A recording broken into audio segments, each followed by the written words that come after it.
hidupnya, bukan karakternya, bukan sifat. Saya banyak sekali punya sahabat yang keyakinannya berbeda dengan saya, tapi dalam hidupnya sudah penuh dengan kebahagiaan karena sudah bisa menerima semua hal yang tidak diinginkan dalam hidupnya.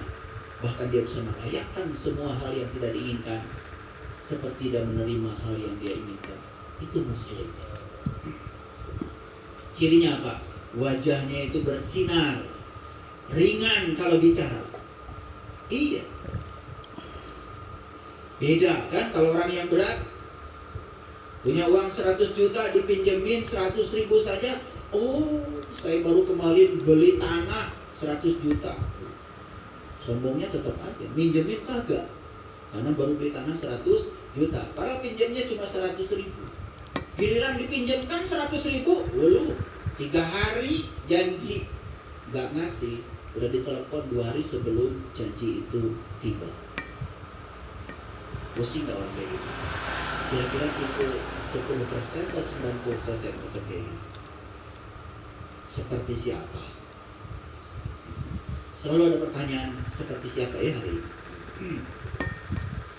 Jadi hidup itu adalah 10% apa yang terjadi pada kita, 90% bagaimana kita menanggapi. Jadi sebetulnya 10% itu apa yang terjadi, tetapi 90% kita menanggapinya. Itu yang membuat kita menjadi sangat sibuk dengan kehidupan ini. Terasa? Kalau belum terasa, sabar. Kita akan masuk situ. Nanti juga suatu saat akan terasa. Oh, itu saya banget. Oh, itu gua banget. Sholat sudah, bolak-balik ke Mekah sudah, tahajud juga kurang gimana rajinnya, bangun malam luar biasa. Tetapi itu coba jadi robot, hanya menjalankan ritual tanpa kesadaran. Hasilnya tidak ada yang berubah. Lupa bahwa Nabi Muhammad diutus ke dunia untuk menyempurnakan akhlak. Semua ritual itu adalah sarana untuk menyempurnakan akhlak, tools, instrumen. Tetapi itu dijadikan tujuan oleh kita. Kalau rakaat sholat kita sudah banyak, rasanya kita sudah banyak tabungan kita untuk sampeun jaga di akhirat. Dan begitu kata-katanya. Betul? Sampeun aya nama kosong. Karena semuanya buat jaga. Ya, kadang-kadang kita suka bodoh. Terus aja membawa diri kita oleh pikiran ke masa depan. Kalau tidak pernah hadir di sini, saat ini, sekarang. Karena hidup itu adalah di sini, saat ini, sekarang. Yang menentukan masa depan kita adalah saat ini kau buat. Jadi hidup itu awalnya sederhana, karena cuma 10%. Selanjutnya menjadi rumit karena ditambah 90%. Apalagi yang 90% itu adalah respon-respon yang negatif terhadap semua hal yang terjadi dalam hidup. Tidak ada baiknya. Baik, hidup yang kayak gitu tidak layak dihidupi karena kita telah menciptakan neraka bagi diri kita sendiri. Jadi siapa pencipta neraka? Pikiran kita. Kalau pikiran bisa menciptakan neraka, berarti pikiran juga bisa menciptakan surga. Dan selama ini salah kaprah kita menganggap surga dan neraka itu ciptaan Allah. Surga dan neraka adalah ciptaan pikiran kita sendiri. Belum selesai. Ya, kita lanjutkan dulu. Saya cerita sedikit tentang pikiran. Ada kata-kata bijak, jangan hiraukan masalah. Abaikan justru pikiran-pikiran negatif tentang masalah. Kita selama ini sering berfokus pada masalah. Kalau masalah diabaikan, justru fokus kita ke sini. Ada pikiran apa di dalam diri saya tentang masalah? Ketika pikiran sedang memproduksi pikiran-pikiran negatif tentang masalah, maka yang 10% itu membumbung menjadi 100%. Dibesarkan 90% oleh kita sendiri. Itulah pola kerja pikiran. Jadi pikiran itu ibarat parasut ya, hanya berfungsi ketika terbuka. Pernah lihat orang terjun payung? Pernah ada berita orang terjun payung kemudian meninggal? Gara-garanya cuma satu, karena parasutnya tidak terbuka. Begitu parasut tidak terbuka, ya sudah, dia akan mengalami percepatan jatuh bebas dalam fisika, free fall. Dia akan jatuh bebas tanpa hambatan. Tetapi begitu ada payungnya terbuka, dia bisa kendalikan mau hinggap di tempat mana. Itu bedanya. Makanya orang-orang yang hari ini pikirannya masih tertutup, persis seperti orang terjun payung, parasutnya tidak terbuka. Dan orang-orang yang terbuka pemikirannya biasanya gampang untuk bisa menerima pandangan dari orang lain. Makanya dia akan menjadi kaya sudut pandang. Pernah nggak menyaksikan orang yang kekeh dengan pikirannya sendiri, sulit untuk menerima kritikan, sulit untuk menerima pandangan dari orang, asapang benerna, asapang akangna, merasa diri paling benar. Orang yang tertutup pikirannya seperti itu, persis seperti orang yang terjun payung, parasutnya tidak terbuka. Yuk, sudah berapa lama kita memiliki pikiran yang tertutup? Sudah berapa lama? Sudah terlalu lama. Makanya pikiran kita sudah kronis ini, sudah sangat kronis. Makanya kemarin ada yang share di grup di Australia, katanya guru-guru di Australia tidak menjadi sedih ketika anak tidak bisa matematika, tetapi menjadi sangat sedih ketika anak tidak bisa antri. Kenapa? Karena antri itu implikasinya sangat luar biasa. Satu, ketika antri belajar bersabar. Dua, ketika antri belajar untuk menghargai orang lain dan diri sendiri. Karena Anda datang paling belakang, ya sudah, Anda di belakang. Ini datang belakang tapi pengen selalu paling depan. Itu kan orang-orang yang culas. Ini soal akhlak ini, soal akhlak. Saya sering menyaksikan kejadian ini bahkan ketika saya sedang melaksanakan ibadah. Maaf. Kadang-kadang ini bisa terjadi di tempat yang disebut kota suci. Ozen, untuk yang masih paling aktif, yang gak mau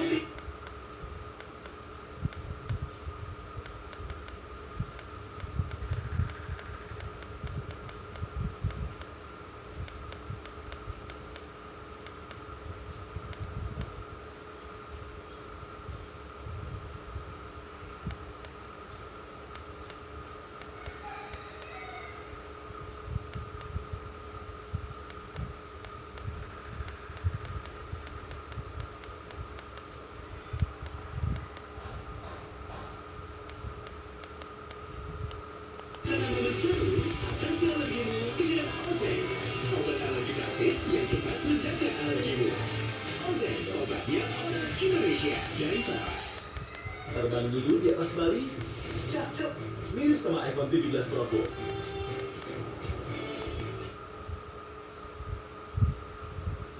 Tidak bisa. Bahkan antri itu apa? Belajar untuk tidak menunggu. Orang yang selalu menunggu, dia selalu ditarik oleh pikirannya ke masa depan, pasti akan menderita. Saya sampai hari ini tidak pernah menunggu. Makanya kemana-mana saya baca buku yang menyenangkan saya bawa musik yang menyenangkan saya, dan saya tidak mau menunggu, karena menunggu berarti membunuh waktu. Terlalu banyak yang bisa kita lakukan. Bahkan ketika ada antrian yang panjang atau harus menunggu dalam waktu yang panjang, kita bisa melakukan pelayanan pada diri sendiri yang paripurna untuk menyenangkan diri sendiri yang bermanfaat. Bukan kayak luar biasa. Jadi masuk akal kalau orang Australia ya sangat khawatir ketika anak tidak bisa antri. Kenapa? Ternyata katanya untuk membuat seseorang bisa antri perlu waktu belasan tahun. Tapi untuk bisa matematika hanya perlu kursus 6 bulan. Baik. Negara yang beradab seperti itu, ya, menitik beratkan pada aspek etika, adab. Bukankah ini sebetulnya yang dikatakan oleh Rasulullah? Tidak disebut orang yang beriman jika tetanggamu tidak nyaman dengan kata-katamu. Tidak disebut orang beriman jika kamu jalan di sebuah jalan, lihat ranting, kamu tidak singkirkan. Berbahaya bagi orang lain tapi kamu tidak peduli. Tidak disebut orang beriman. Kita bukan bikin ranting, bikin polisi tidur pakai semen dan puas ketika orang lain jatuh akibat polisi tidur kita, dan masih saja mengatakan diri orang beriman. Bahkan polisi tidurnya tepat di depan masjid.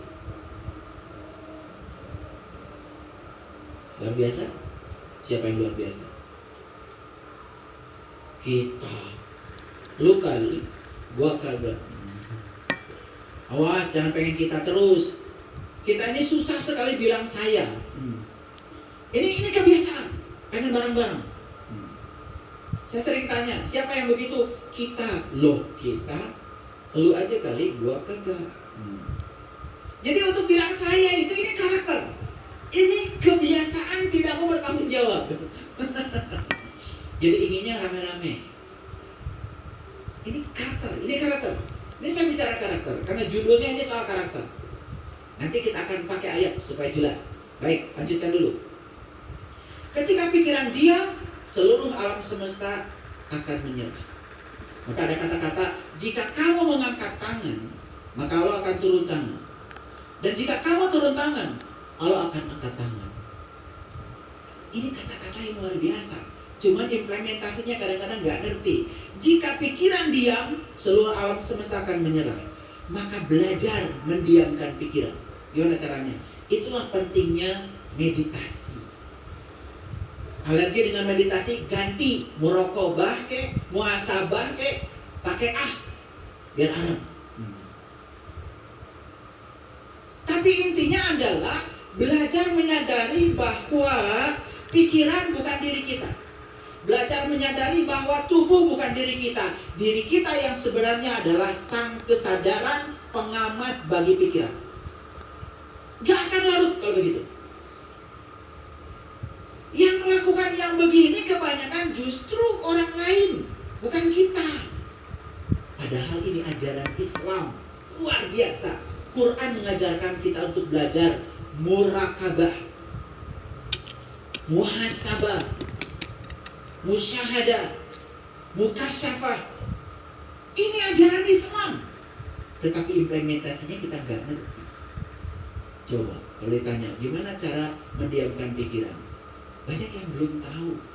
Malah ngomongnya gimana cara membunuh pikiran. Pikiran nggak bisa dibunuh. Pikiran tuh kayak anak kecil. Kayak anak kecil pikiran tuh. Kalau anak kecil sedang pegang mainan, ambil mainannya pasti nangis. Cara mengambil mainan itu kasih mainan baru dia akan senang. Makanya kalau kita mau mendiamkan pikiran, kasih mainan baru. Caranya sederhana. Fokuskan pikiran pada nafas. Menyadari nafas kita masuk, keluar, datang dan pergi. Menyadari bahwa kita sedang mengalami hidup dan mati. Menyadari bahwa sesungguhnya dalam diri kita ada Dia yang tidak pernah tidur, tidak pernah ngantuk. La ta'khudhuhu sinatun wa la naum. Nafas adalah wujud nyata kehadiran Allah dalam diri. Makanya memfokuskan pikiran pada nafas, membuat pikiran kita diam. Ketika diam, pikiran ini tidak terlalu galak. Coba. Kalau tidak bisa begitu, mindfulness. Caranya apa? Tarik nafas hitungan 4, tahan nafas hitungan 7, buang nafas hitungan 9. Akan tenang. Lambatkan jantung kita. Pikiran akan diam. Pikiran diam, perasaan akan tenang. Itu teknik-teknik sederhana yang kita lupakan. Hal ini adalah ajaran leluhur kita yang sangat luar biasa. Pernah melakukan begitu? Ketika kesal, tarik nafas yang dalam. Menikmati kehadiran nafas dalam diri. Pernah? Padahal sangat sadar. Ini yang hilang dari kehidupan kita. Lalu kita menjadi sangat terbiasa untuk reaktif, tidak bertanggung jawab. Itulah. Lihat saya semua. Jadi pikiran ini persis seperti kabut. Sedangkan kesadaran kita, diri sejati kita, persis seperti langit biru. Coba, Langit tetap saja biru. Ada kabut, tidak ada kabut. Kabut itu kadang hitam, kadang putih. Ada dan tiada. Tapi langit tetap saja biru. Makanya orang-orang yang sudah menjadi langit biru, yang sudah berkesadaran tinggi, bahasa Qur'annya sudah mencapai sakinah, itu dilambangkan dengan teratai. Teratai itu semakin kotor tempat dia tumbuh, semakin indah dan bening bunga. Makanya teratai menjadi lambang meditasi. Makanya orang bijak mengatakan, jadilah langit biru, jadilah layar. Pernah lihat layar? Kalau sekarang saya putar di sini video kebakaran, terbakar nggak layar? Kalau sekarang saya putar video banjir di layar ini, basah nggak layar? Layar.